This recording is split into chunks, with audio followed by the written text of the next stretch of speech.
Annika Beck.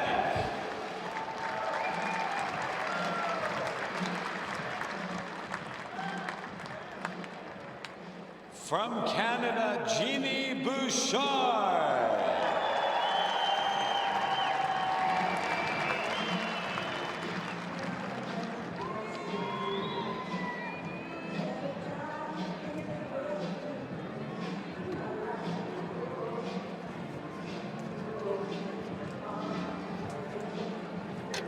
How do you like your tennis? Do you like it under the lights? Do you like it in one of the biggest settings in all of tennis? One of the best spots to visit or play? And do you like a little star power to go with it? Well, why not? A couple of young ladies not far apart in age, ready to take the court. In fact, they've already done that. Welcome, tennis fan, inside Stadium 1 for our final women's match on this second day of action. Bottom half of the draw in play. Canada's Eugenie Bouchard taking on Annika Beck of Germany, and this should be intriguing. Why, you ask? Well, because this early in the season, neither has really been able to produce something that has given people a lot to hang their hat on. There is one exception for Bouchard with the Final Four run at Sydney early, but hasn't been able to parlay that into any sort of momentum. For Beck, she's ebbed and flowed, but only once back-to-back match wins on the season. Something's got to give tonight. Someone's going through to the second round here at the BNP Paribas Open.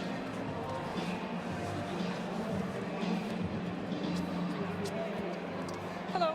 Okay, so normal conditions. Just to remind you that if you want to make a challenge, just make that clear for me, please. Especially if you decide to stop the point. I would hate to, not see you make a signal and then not be able to allow you that challenge. Apart from that, it's TVs, a little bit longer changeovers. Any questions from your end? No? All right. Heads or tails? Heads. Heads it is. Receive. Okay, how do you want?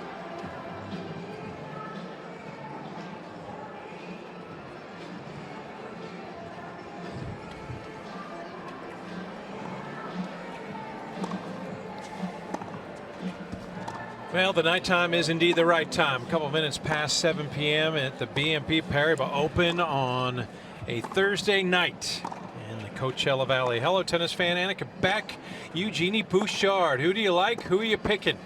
Well, we've got some exciting matches here because this section of the draw has already seen some players move through, awaiting the winner of this match. Mladenovic. Halep will now face Vekic, who just came through a dramatic second set tiebreak to advance on past Allison Risk. And Sophie, as we look towards this match, the intriguing of 23-year-olds that have different standings right now currently in the game, but we still believe this will be competitive. Well, I mean, totally different standing. I mean, the one and different type of games. I mean, we have Eugenie Bouchard, who is trying to find her form back of some years ago and likes to hit the ball on the rise, like not leaving really much time for her opponent to get organized. And we have Annika Beck, who's a solid baseliner, who knows how to run and how to retrieve balls, and is going to probably give a lot of hard time for Bouchard tonight. So totally different game, more of a counter puncher. I mean, we know Eugenie Bouchard likes to really enter the court. She loves to play on the baseline or inside the baseline. So I think she's going to take a lot of advantage of the second serve of Beck, who is probably the weakest part of her game.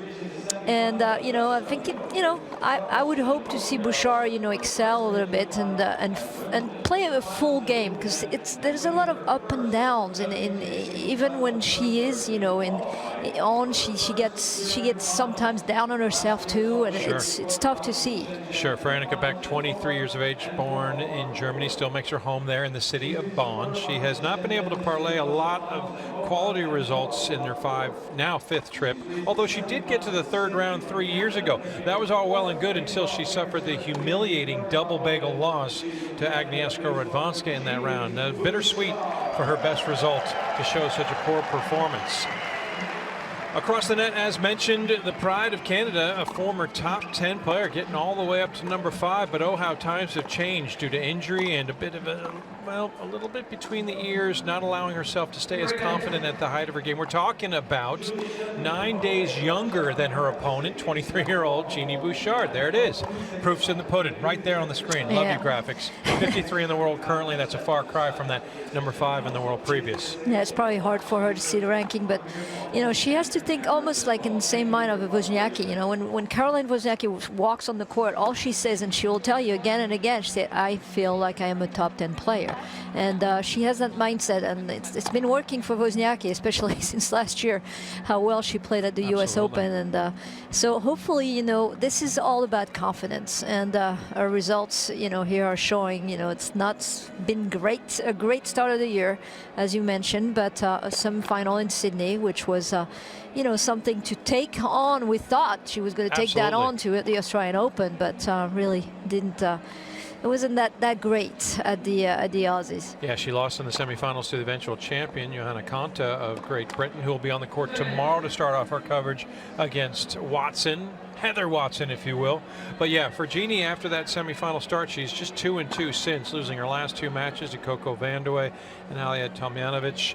Also, well, she's had some troubles here getting through. 2 years at the round of 16, but last year, yes, suffered an earlier loss than expected. But what about these two? As we talked about the discrepancy in their games, the difference to how they approach things at 1-1, with Beck winning in Dubai in 2014, Bouchard just punishing Beck in New Haven, Connecticut, 2-1 in their last meeting a year ago. Not even a year ago. And Julie Kendley on the chair tonight. I think as a 1-on-1, you know, you don't really have a gauge to find out. You know, it's first of all, the last time they played was really what really should be counting right now for those players. And I think in the mind of Bouchard, that's what she wants to really look at and say, okay. And because it was only 7 months ago, it might just be a good barometer for how things will transpire. She really slammed Beck there on a very well, perfect evening in the sense that there's no threat of showers, there's no problems with the temperatures. It does start to dip in the desert when the sun goes down. It gets cooler, so we'll have to attend to that. But when the air gets cooler at night, too, knowing the thinness of this desert air, how does that affect the travel of the ball? Well, I mean, it affects the travel of the ball because I think that, to me, the cooler it is, I think that the ball will fly more. I mean, it's thinner air. That's how I see it. And I think for Eugenie Bouchard, I think it will be probably better conditions for her. Her ball is going to be struck with more vivacity and hurt probably a lot more back, hopefully, if she can find really the power to overpower the German.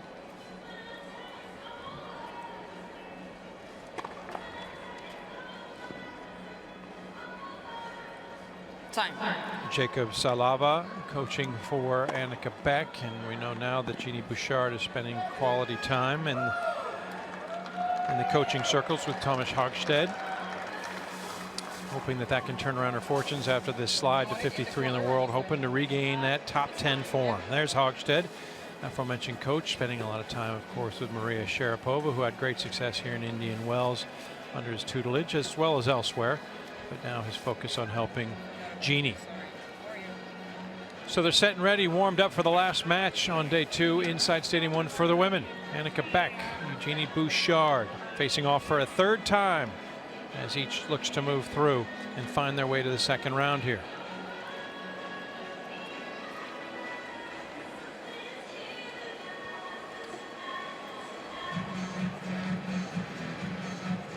Riding a 2-match slide after that semifinal run in Sydney. The round of 16 in 2 years. The best result for Eugenie Bouchard coming in 2014 and 15 last year. Fell to Maya Beshinsky early, didn't make second week. Ladies and gentlemen, please find your seats quickly. Thank you.